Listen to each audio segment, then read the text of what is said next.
Sorotan berikutnya, Saudara. Video kekerasan dalam rumah tangga seorang pegawai BNN terhadap sang istri di Bekasi, Jawa Barat viral di media sosial.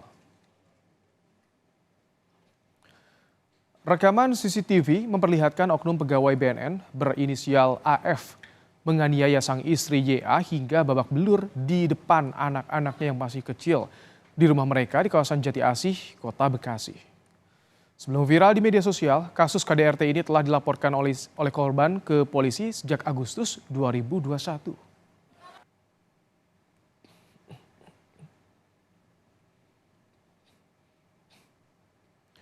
YA, korban KDRT pegawai BNN yang tak lain adalah suaminya sendiri, mengaku sering dianiaya dan diancam dibunuh oleh pelaku tanpa alasan yang jelas.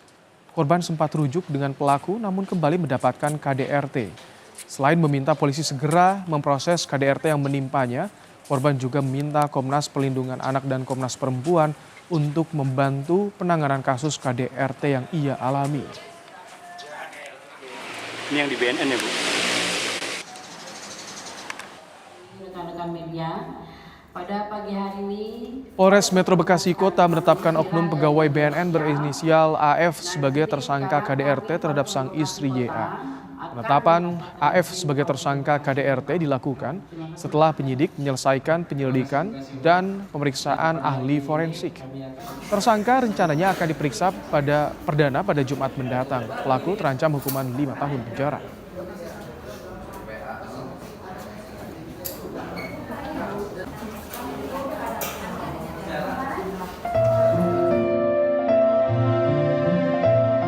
Polisi telah mengantongi sejumlah bukti rekaman CCTV yang memperlihatkan KDRT oknum pegawai BNN AF terhadap istrinya YA di rumah keduanya di Jati Asih, Bekasi.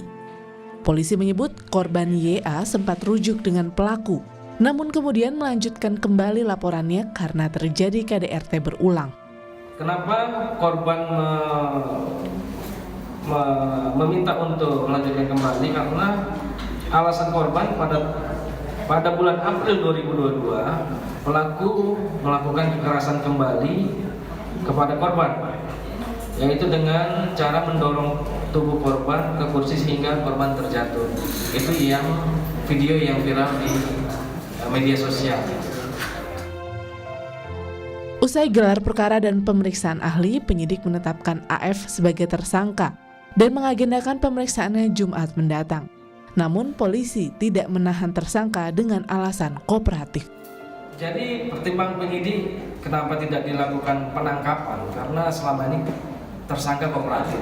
Maka penyidik melakukan pemanggilan terhadap tersangka yang jadwalnya pada hari Jumat di tanggal 5 Januari 2024. Kasus viral video KDRT ibu rumah tangga YA oleh suaminya AF yang merupakan pegawai BNN telah dilaporkan ke polisi sejak Agustus 2021. Perkara sempat di-stop sementara, namun belakangan terjadi KDRT berulang.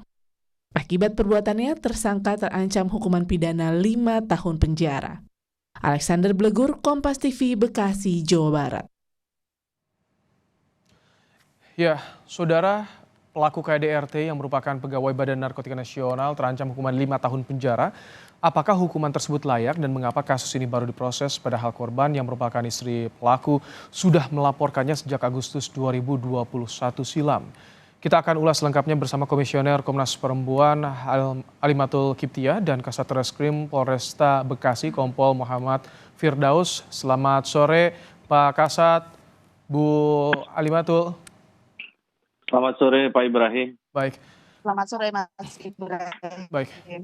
Pak Kasat, jadi pelaku ini tersangka tidak ditahan. Bagaimana jaminan keamanan terhadap korban Pak Kasat kalau misalkan dan anak-anaknya kalau misalkan pelaku ini sampai sekarang belum ditahan? Sudah jadi tersangka padahal Pak Kasat. Iya, terima kasih Pak Ibrahim. Perlu saya jelaskan dalam perkara KDRT ini memang benar. Kemarin setelah pemeriksaan dokter forensik langsung kita gelar perkara untuk penetapan tersangka. Dan pada saat itu juga penyidik membuat surat panggilan untuk tersangka yang jadwalnya akan dilakukan pemeriksaan pada hari Jumat tanggal 5 Januari 2024, mohon maaf. Mengapa kami tidak lakukan penangkapan? Selama ini memang tersangka kooperatif dan bekerja sama dengan penyidik. Kapan kami perlukan keterangan, dia bisa hadir. Namun apabila dia mengulangi lagi perbuatannya, itu kami pasti akan melakukan penangkapan terhadap tersangka. Demikian. Kalau jaminan keamanan bagi korban dan juga anak-anaknya itu bagaimana? Apakah ada yang memonitor atau ditempatkan secara terpisah atau bagaimana Pak Kasat? Iya, berdasarkan dari keterangan korban, yang mana korban menjelaskan bahwasannya memang tersangka sudah pisah ranjang, dalam artinya dia tidak tinggal di dalam satu rumah. Seperti itu, Pak. Namun kami selalu komunikasi dengan korban apabila ada terjadi lagi tersangka mengulangi perbuatannya, agar segera melaporkan ke penyidik untuk kami amankan saat itu juga. Ini jaminan keamanan dari pihak kepolisian, dari kami, pihak kepolisian Polres Metro Bekasi Kota. Anak-anak dengan korban, Pak Kasat? Iya benar, anak-anak dengan korban. Baik, saya ingin ke Komnas Perempuan. Bagaimana Bu Alimatul, Anda melihat saat ini sudah ditetapkan sebagai tersangka ini, KDRT berulang sempat dilaporkan, sempat meminta rujuk juga, meminta cabut laporan. Bagaimana Anda melihat kasus ini? Ya, yang pertama kami Komnas Perempuan mengapresiasi untuk kepolisian yang sudah menindaklanjuti laporan dan mendorong koordinasi dengan UPTD ya untuk proses pendampingan korban sehingga proses pemulihan juga dapat dilakukan bersamaan. Yang kedua, sebagai data yang dikumpulkan oleh Komnas Perempuan, pelaku dari orang yang seharusnya menjadi pelindung, yang seharusnya dihormati, menjadi contoh di masyarakat, itu kalau dari data Komnas Perempuan selama 21 tahun itu ada 5%. Namun 2 tahun terakhir itu meningkat menjadi 9%. Ini menjadi perhatian penting ya bagi kita semuanya, karena peningkatan ini perlu menjadi perhatian serius di mana Komnas Perempuan merekomendasikan di tengah berproses untuk memastikan upaya pencegahan kekerasan berbasis gender, itu juga bagaimana terkait dengan pembekalan dan penguatan kapasitas kepegawaian di ASN. Komnas Perempuan bekerja sama dengan LAN, Lembaga Aparatur Negara, dan juga BKN untuk bagaimana di dalam Latsar ASN ya, itu juga diadakan pelatihan-pelatihan yang punya perspektif HAM dan gender. Sehingga harapannya ASN-ASN yang dia harusnya menjadi suri tauladan contoh ini ya, dia tidak akan melakukan kekerasan. Yang selanjutnya juga Komnas Perempuan memperhatikan bahwa pengalaman korban KDRT berulang itu menunjukkan bahwa sebenarnya mediasi aja tuh nggak cukup ya. Tetapi perlu disertai dengan program rehabilitasi pelaku. Jadi Bu Alimatul, maaf saya potong. Soal korban ini sempat rujuk dengan pelaku, itu Anda informasinya berapa kali? Apakah ini juga bisa menghilangkan pidana yang sebelumnya dilakukan atau bagaimana menurut Anda? Ketika ada rujuk, ada kata damai di situ.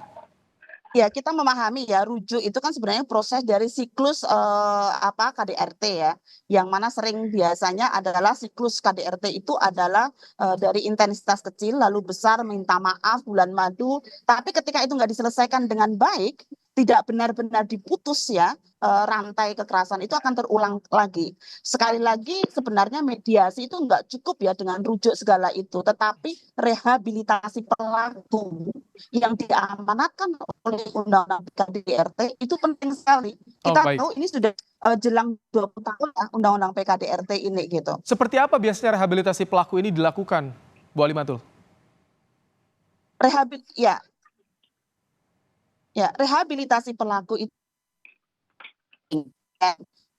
mengurai persoalan dan memahami termasuk bagaimana persoalan krisis maskulinitas yang pelaku ataupun Bu Alimatul, maaf, tampaknya sambungan internet Anda sedikit terganggu. Proses daripada rehabilitasi. Agak sedikit terganggu, nanti kita akan perbaiki. Saya ingin ke Pak Kasat terlebih dahulu. Pak Kasat, jadi betul ada laporan masuk di tahun 2021. Namun sempat ingin dicabut korban atau bagaimana jadi secara lengkapnya, Pak Kasat? Ya, baik, saya akan jelaskan. Korban awalnya melaporkan pada tanggal 28 Agustus 2021.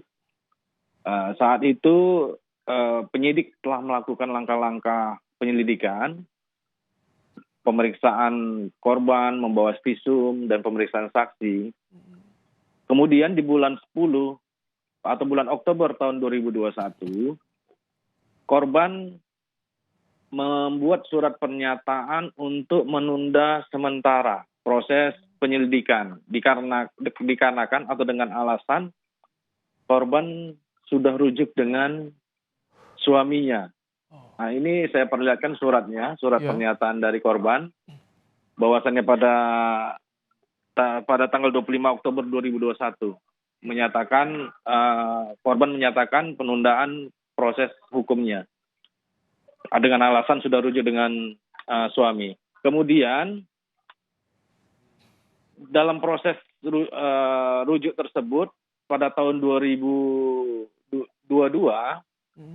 sekira bulan April terjadi KDRT kembali yang dilakukan oleh suaminya, yang videonya itu yang saat ini viral di media massa dan media sosial. Itu baru dilaporkan kapan? Ini pada tahun 2002 ini tidak dilaporkan. Oh, baik. Tidak dilaporkan. Nah, kemudian pada bulan Februari 2023 suaminya kembali lagi melakukan kekerasan fisik dengan cara membanting korban ke sofa, dan mendorong dan mencekik korban. Nah, ini pun ada videonya, tapi korban tidak melaporkan. Nah, pada bulan April 2023 ini ada surat pernyataan dari korban, bahwasannya surat ini menyatakan melanjutkan kembali perkara yang dilaporkan pada tahun 2021. Baik. Untuk diproses kembali, nah sehingga yang saat ini sudah ditetapkan sebagai tersangka. Demikian Pak Ibrahim. Baik, sudah ada proses rujuk sebelumnya, tapi kini sudah dilanjutkan kembali. Jadi Bu Alimatul, bagaimana, apakah cukup dengan ancaman 5 tahun penjara? Ini akan bisa memberikan efek jera bagi pelaku tindak pidana kekerasan dalam rumah tangga yang lainnya? Ya, rehabilitasi pelaku itu tidak cukup dengan dipenjara. Tapi perlu ada proses konseling ya, karena kadang-kadang di masyarakat yang patriarki itu laki-laki itu seolah-olah ada hak untuk memukul istri misalnya ya. Itu kan sesuatu yang perlu diluruskan ya, bahwa itu nggak benar gitu. Tetapi cara mengurai itu juga dibutuhkan konseling, karena itu rehabilitasi pelaku itu tidak hanya cukup dengan dipenjara ya, tetapi juga perlu ada konseling dan betul-betul menyadari bahwa dia akan berusaha untuk tidak melakukan lagi. Karena memang siklus KDRT yang kita pahami ya selama ini akan selalu begitu kalau tidak benar-benar diselesaikan ya persoalan pelaku ini gitu. Baik, terima kasih Bu Alimatul Kiptiah, Komisioner Komnas Perempuan, dan juga Kompol Muhammad Firdaus, Kasat Reskrim Polresta Bekasi, telah menyampaikan bagaimana informasi terkini dalam program Kompas Petang sore hari ini. Terima kasih Ibu Bapak.